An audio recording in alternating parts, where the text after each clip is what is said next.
जन्माद्यस्य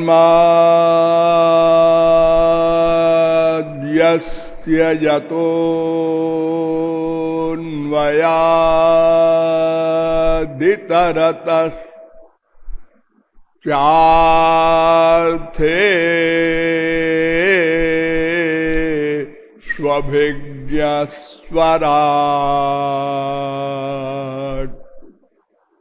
तेने ब्रह्म हृदय आदिकवये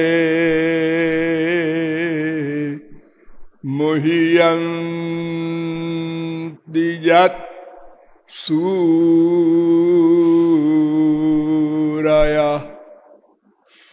तेजो वारिमृदां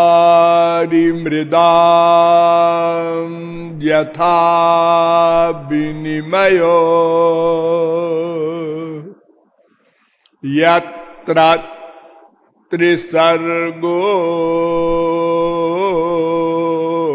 मृषा धाम्ना स्वेन सदा निरस्तकुहकं सत्यं परं धीमहि नाम संकीर्तनं यस्य सर्वपापप्रणाशनम् प्रणामो दुःखशमनस्तं नमामि हरिं परम्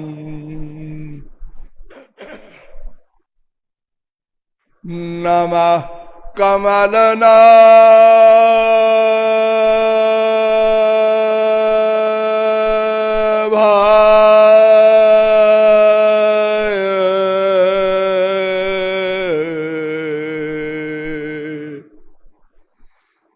नमः कमलमालिने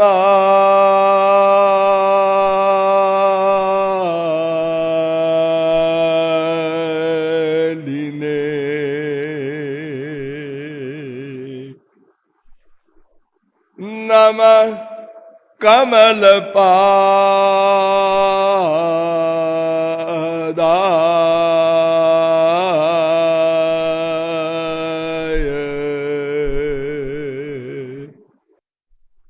नमस्ते कमलेक्षण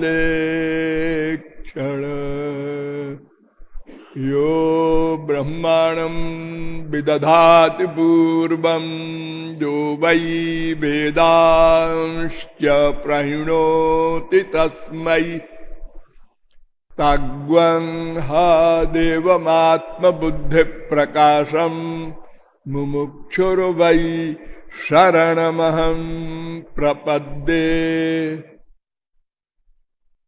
ब्रजरस सार सिंधु सर्वस्व श्यामा श्याम साक्षात्करणाह्लाद विशुद्धाब्धिस्थित महानुभाव। नियमानुसार थोड़ी देर भगवान नाम संकीर्तन कर लीजिए, पश्चात विषय प्रारंभ होगा। भजो गिरिधर गोविंद गोपाला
भजो गिरिधर गोविंद गोपाला।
बोलिए यादवेंद्र सरकार की।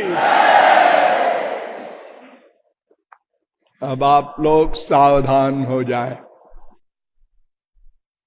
अब तक मैंने आप लोगों को बताया कि प्रत्येक जीव का लक्ष्य है श्री कृष्ण सेवा।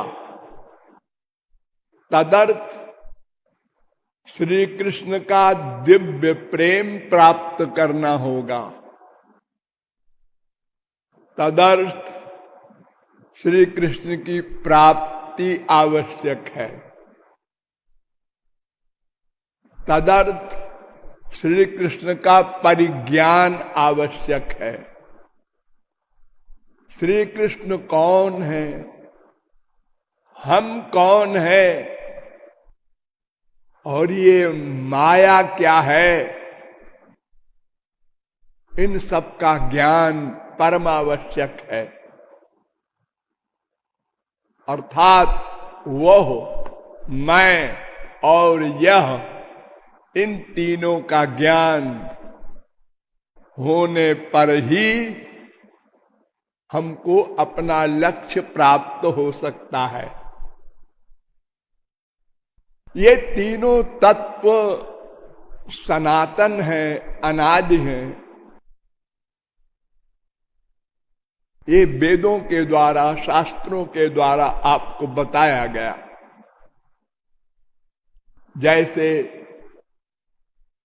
श्वेताश्वतरोपनिषद का पहले अध्याय का 6वां मंत्र, पहले अध्याय का 8वां मंत्र, पहले अध्याय का 9वां मंत्र, पहले अध्याय का 10वां मंत्र, पहले अध्याय का 12वां मंत्र।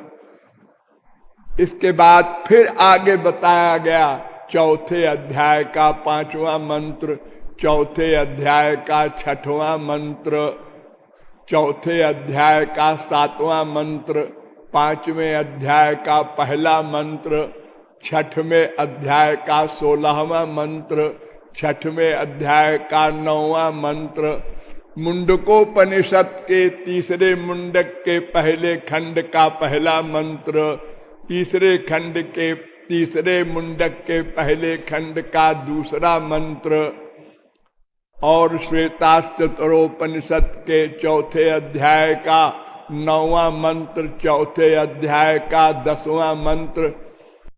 इन सब वेद मंत्रों के द्वारा और गीता के 15वें अध्याय के 16वां, 15वें अध्याय का 17वां, 15वें अध्याय का 18वां, 15वें अध्याय का 19वां, 15वें अध्याय के 20वें और 7वें अध्याय के चौथे, 7वें अध्याय के 5वें और 15वें अध्याय के 7वें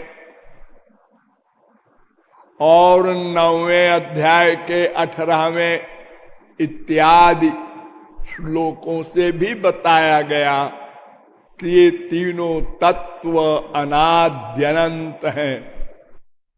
भागवत के 10वें स्कंद के 50वें अध्याय के 4थे श्लोक के द्वारा 7वें अध्याय के 7वें स्कंद के 15वें अध्याय के 27वें श्लोक के द्वारा, तीसरे स्कंद के 25वें अध्याय के 38वें श्लोक के द्वारा आपको बताया गया कि जीव, ब्रह्म और माया तीनों तत्व अनाद्यनंत शाश्वत हैं।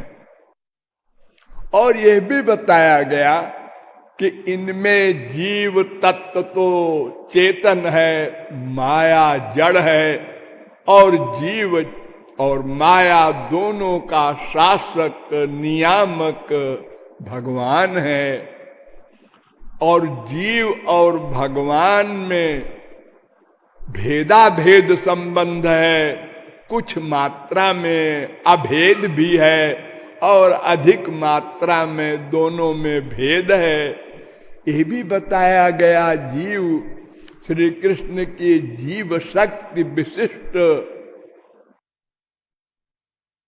श्री कृष्ण का अंश है, तटस्थ अंश है और श्री कृष्ण का नित्य दास है। इसी दासत्व को प्राप्त करने के लिए ही हमको श्री कृष्ण का परिज्ञान आवश्यक है। जब फिर शास्त्रों वेदों में गए तो पता चला कि श्री कृष्ण या ब्रह्म का ज्ञान इंद्रिय मन बुद्धि से सर्वथा असंभव है। हाँ, वो जिस पर कृपा करके अपनी शक्ति दे दे वो उसको जान सकता है। उसकी कृपा भी किसी विशेष शर्त पर निर्भर है। वो शर्त है कर्म ज्ञान भक्ति। इस पर विस्तृत विचार किया गया और बताया गया कि श्री कृष्ण को छोड़कर कोई भी कर्म धर्म न माया निवृत्ति करा सकता है, न आनंद प्राप्ति करा सकता है। अगर विधिवत हो तो स्वर्ग कुछ दिन के लिए प्राप्त किया जा सकता है, किंतु वहां भी माया का आधिपत्य है। त्रिगुण त्रिकर्म त्रिदोष पंचक्लेश पंचकोश का साम्राज्य है। अतएव वो हमारे लिए निरर्थक है। ज्ञान पर भी विचार किया गया और बताया गया कि पहले तो ज्ञान का अधिकारित्व ही असंभव है, इतना कठिन है। फिर उसको अगर हम अपना लक्ष्य मानकर और आगे बढ़ते हैं तो फिर बार बार हमारा पतन होता है। और अगर सतयुग वगैरह में कभी कोई ज्ञानी अपने अंतिम लक्ष्य पर पहुंच भी जाता है तो केवल आत्मज्ञान प्राप्त कर सकता है। माया निवृत्ति या ब्रह्म ज्ञान असंभव है, क्योंकि ये दोनों चीजें स्वरूप शक्ति की भगवान की कृपा से ही प्राप्त होते हैं। इसलिए ज्ञान भी हमारे लिए निरर्थक है। फिर भक्ति पर विचार किया गया कि भक्ति मार्ग सबसे सरल है, सब इसके अधिकारी हैं, नंबर 1। और फिर जब हम भक्ति मार्ग के अनुसार आगे चलते हैं तो भगवान हमारे पीछे पीछे संभालने वाले भी चलते हैं, हमारा योग क्षेम वहन करते हैं। इसलिए हमारे पतन की संभावना नहीं होती। और भक्ति की जो अंतिम सीमा है वो भी भक्ति है। अर्थात कर्म तो स्वर्ग दे के मर जाता है, ज्ञान अज्ञान को समाप्त करके मर जाता है, और भक्ति कभी नहीं मरती। अमृत स्वरूपा च। नारद जी कह रहे हैं तीसरा नारद भक्ति सूत्र, ये अमृत स्वरूपा है। फल रूपत्वात् 26वां सूत्र, अर्थात भक्ति का फल भी भक्ति। शंकराचार्य ने भी मान लिया, एवं कुर्वति भक्तिम कृष्ण कथानुग्रहोत्पन्ना समुदेति सूक्ष्म भक्तिर जया हरिरंतरा विशति। एक भक्ति करनी पड़ेगी कृष्ण कथा आदि की, नवधा भक्ति, फिर उससे एक भक्ति मिलेगी। वो भक्ति दिव्य भक्ति होती है। कैसी दिव्य होती है? भगवान का 3 स्वरूप है, आप लोगों ने सुना होगा, सच्चित आनंद। तो सत शक्ति का सारभूत है शक्ति संधिनी, चित्त की संबित, आनंद की लादिनी। इन तीनों में सत से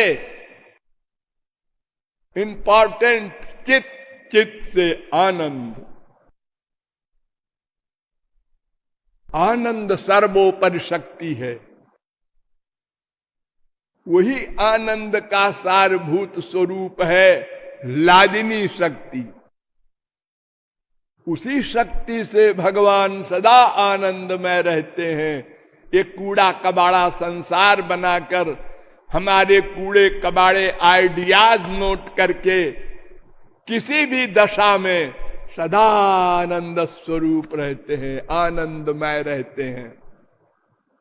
वो लादिनी शक्ति का कमाल है। उसी लादिनी शक्ति का सारभूत तत्व, लादिनी शक्तिरो परम सार तारो प्रेम नाम, उसका नाम है दिव्य प्रेम। वो दिव्य है, वो इतना दिव्य है, ध्यान दो,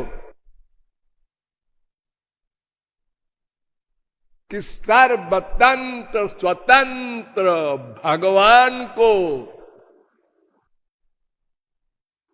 दास बना देता है, भगवान की भगवत्ता भुला देता है।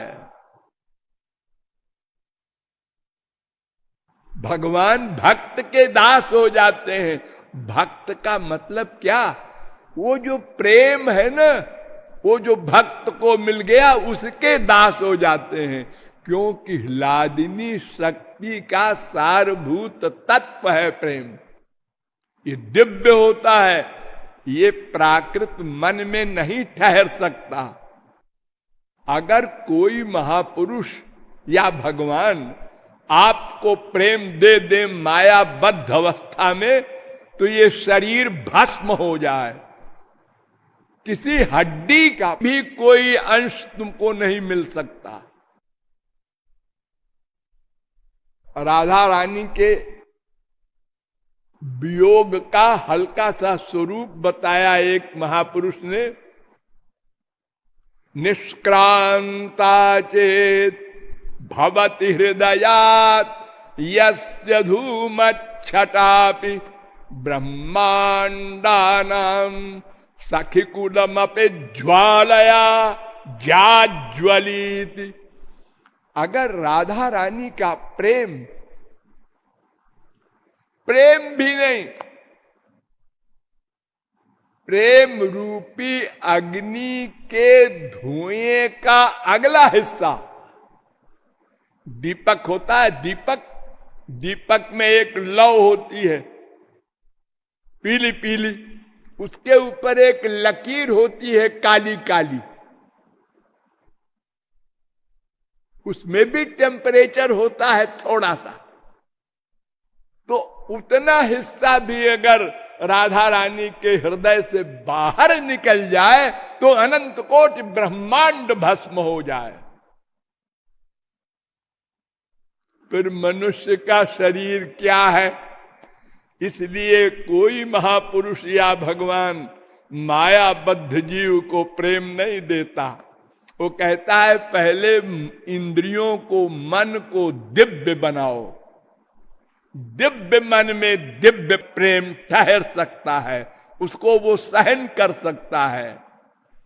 भगवान की शक्ति है, वो भगवान के मन को ही केवल चाहता है और कोई मन उसको सहन नहीं कर सकता।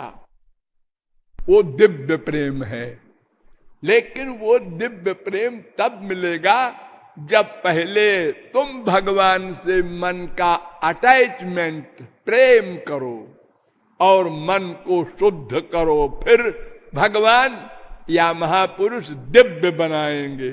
तब दिव्य प्रेम कृपा से मिलेगा, कृपा से।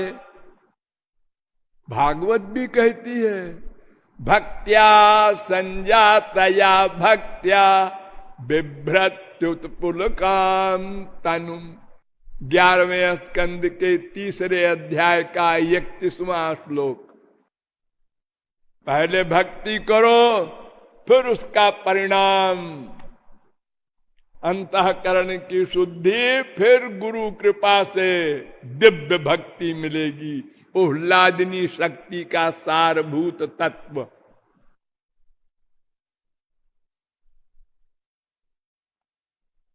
ये भक्ति बहुत प्रकार की होती है। भागवत में 3 प्रकार की भक्ति, 4 प्रकार की भक्ति, 5 प्रकार की भक्ति, 6 प्रकार की भक्ति, फिर 8 प्रकार की भक्ति, 9 प्रकार की भक्ति, 10 प्रकार की भक्ति, 11 प्रकार की भक्ति, 12 प्रकार की भक्ति, 13 प्रकार की भक्ति, फिर 15 प्रकार की भक्ति, फिर 16 प्रकार की भक्ति, ऐसे ही 35 प्रकार की भक्ति तक लिखी है। 18,000 श्लोक के अंतर्गत है वो, अलग अलग स्कंद में, अलग अलग अध्याय में। लेकिन इन सब में प्रहलाद की बताई हुई नवधा भक्ति का सब आदर करते हैं। समस्त वैष्णवाचार्यों ने वो प्रहलाद की बताई हुई भक्ति को स्वीकार किया है। श्रवणम कीर्तनम विष्णोरर्चनम पाद सेवनम स्मरणम बंधनम दास्यम सख्यमात्म निवेदनम। ये नवधा भक्ति 7वें स्कंद के 5वें अध्याय का 23वां श्लोक।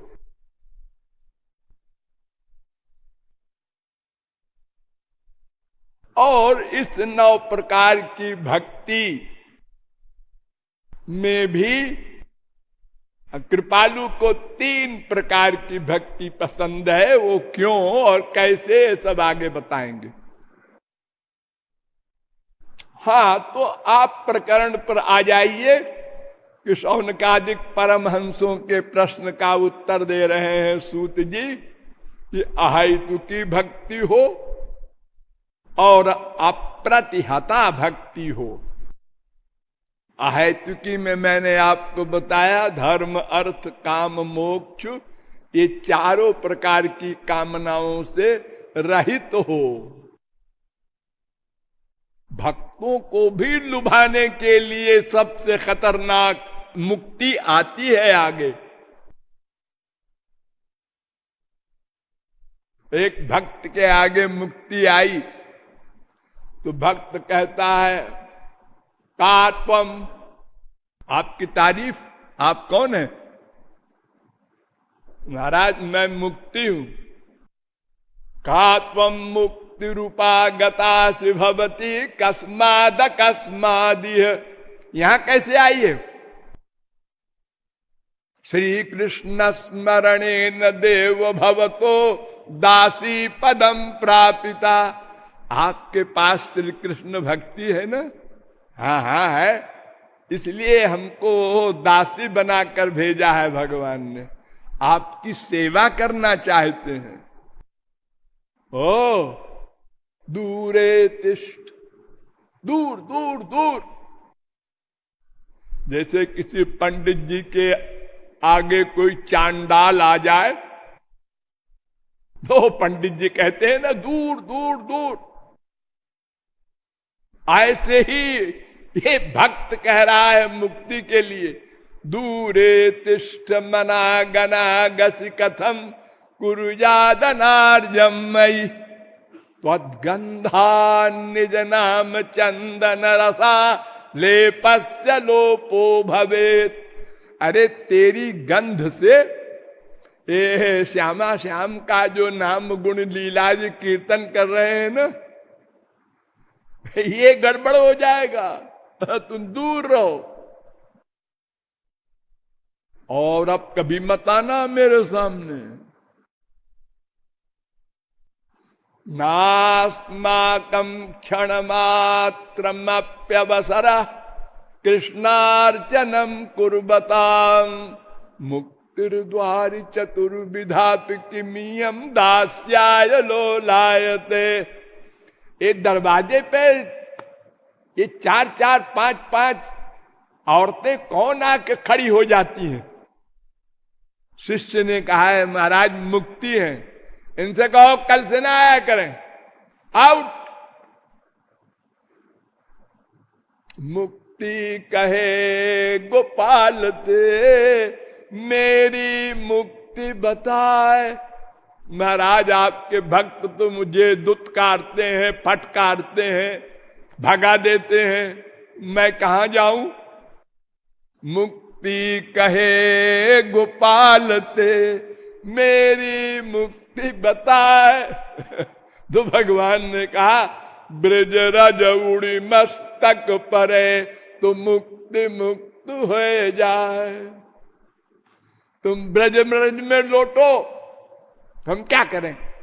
अगर हमारे भक्त नहीं चाहते, आस बिचारी जे परम सयाने मुक्ति निरादरी भक्ति लुभाने।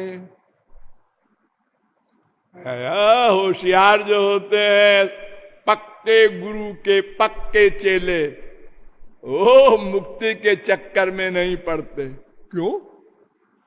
भक्ति करत सोई मुकुति गोसाई अनिच्छित आवत बरियाई। अरे मुक्ति तो अपने आप आएगी बिना बुलाए, उसके लिए क्यों एहसान लो?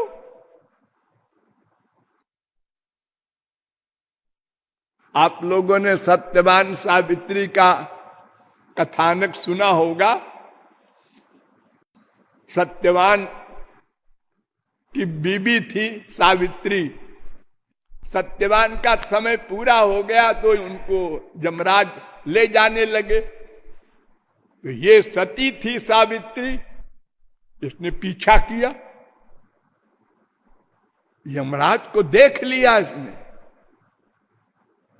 इतनी बड़ी पावर थी उसमें। यमराज ने कहा तुम कहां आ रही हो? अरे तुम हमारे पति को ले जा रहे हो, तो मैं यहां क्या करूंगी? नहीं नहीं, भगवान का ये कानून नहीं है, जिसको जाने का समय है उसी को जाना होगा, दूसरा नहीं जा सकता।